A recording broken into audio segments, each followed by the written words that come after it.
Kilo juga terbiasa dengan bawahannya, dan wajahnya tertegun. Apa catatanmu? Kalau tidak, kamu tidak bermaksud bersumpah padaku.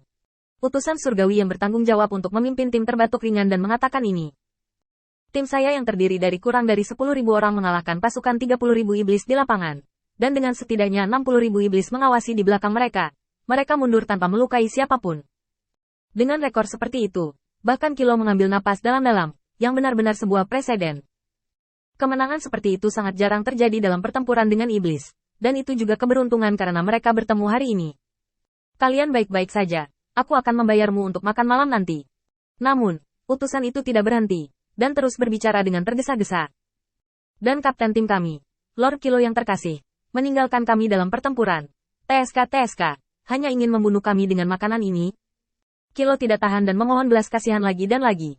Meskipun pertempuran pertama berhasil, Kilo dalam suasana hati yang baik dan terus berburu di daerah ini dengan anak buahnya.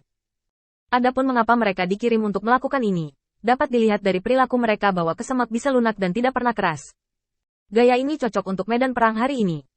Meskipun hanya ada 10.000 orang, mereka akan menjadi awan gelap di atas kepala iblis, dan akan membeli waktu yang berharga untuk membangun kembali benteng. Meskipun bala bantuan iblis dari seluruh dunia mendekat dengan semua kekuatan mereka, utusan Mahkamah Agung bukanlah vegetarian, dan berbagai trik berbahaya sering digunakan untuk menahan iblis yang bergegas ke pangkalan penyelamatan. Ketika tim pertama tiba di benteng, mereka disambut oleh Sydney Kevin yang sudah bergabung dengan kelompok bawahan pertama.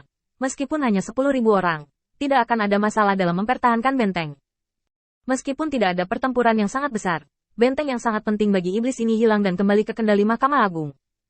Setelah bencana seperti itu, Sydney Kevin datang untuk memberitahu Qin Yichen secara langsung segera setelah bentengnya stabil. Pada saat ini, Qin Yichen sedang duduk di tenda, tersenyum tipis. Sepertinya kamu lebih bersatu dan tahu bagaimana bekerja sama daripada yang aku kira. Memang benar bahwa dua rencana yang diberikan Qin Yichen pada awalnya bagus, tetapi jawaban tersembunyinya adalah bersatu di mana-mana.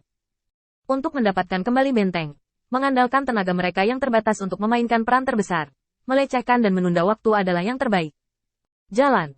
Karena kapten penjaga pengadilan ilahi ini tidak bodoh, apa yang harus dilakukan Qin Yichen selanjutnya sangat sederhana, dan tentu saja dia tidak perlu mengatakan terlalu banyak kata-kata tidak berguna kepada orang pintar. Sekarang, saatnya untuk bersatu kembali. Qin Yichen baru saja melangkah keluar dari tenda, dan ketika dia melihat ke atas, langit dipenuhi awan gelap. Qin Yichen melirik ke tanah yang masih panas dan mengerutkan kening. Berapa lama musim hujan di sini? Bagaimana curah hujannya? Meskipun hujan deras tidak akan mempengaruhi pertempuran level ini, itu masih akan memiliki beberapa dampak.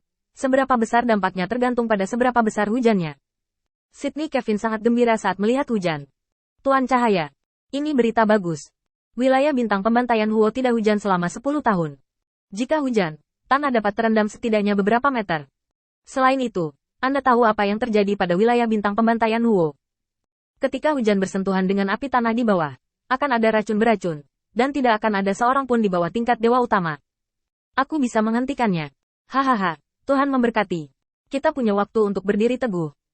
Qin Yichen juga tersenyum ringan setelah mendengarkan kata-kata Sydney Kevin, dan menoleh untuk menginstruksikan orang percaya untuk bersiap menghadapi badai hujan yang akan datang. Sydney Kevin melihatnya, melingkarkan lengannya di bahu Qin Yichen, mengangkat jarinya dan menunjuk ke langit. Jangan khawatir, ini adalah sesuatu yang masih bisa dilakukan Mahkamah Agung.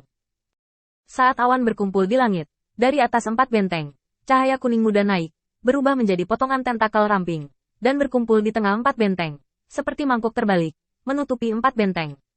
Sydney Kevin menghela nafas dengan emosi.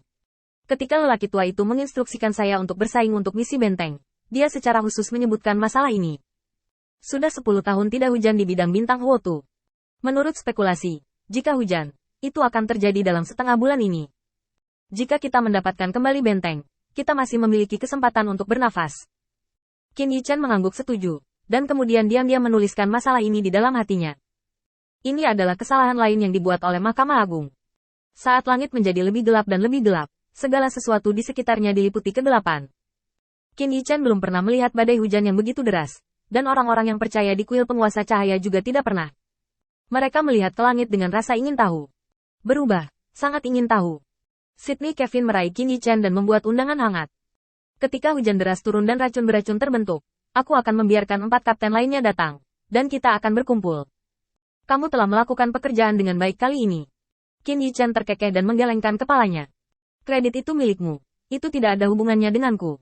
Lah. Sambaran petir yang menyilaukan dari tiadao. Dan kemudian, ada raungan seperti runtuhnya gunung, yang mengejutkan organ dalam orang untuk sementara waktu. Udara dipenuhi dengan bau terbakar yang khas dari kilatan petir. Dia duduk sendirian dan bersembunyi di istana yang gelap, membiarkan siulan gila dan angin dingin bertiup. Dalam hujan yang jarang terjadi dalam 10 tahun, tidak ada satu orang pun di ruangan itu yang berani melihat ke atas. Mereka semua menurunkan alis dan menundukkan kepala. Segala sesuatu di sekitar tampak tenggelam dalam kegelapan. Hanya pria yang duduk di atas tahta yang memiliki mata cerah, seperti dua lampu terang. Saya tidak tahu berapa lama saya menunggu sampai seseorang bergegas masuk dari embusan angin, mengenakan jubah basah, dan Yanxi berlutut di luar aula. Pendosa Yanxi, di sini atas perintah Kaisar Iblis, pertempuran ini. Yanxi sekarang hanya ingin memohon belas kasihan dengan cepat dan menyenangkan Kaisar Iblis di depannya. Tetapi sebelum dia bisa menyelesaikan kata-katanya, suara tenang seperti es datang. Apakah aku bertanya padamu? Yan membeku sesaat, dan segera bersujud.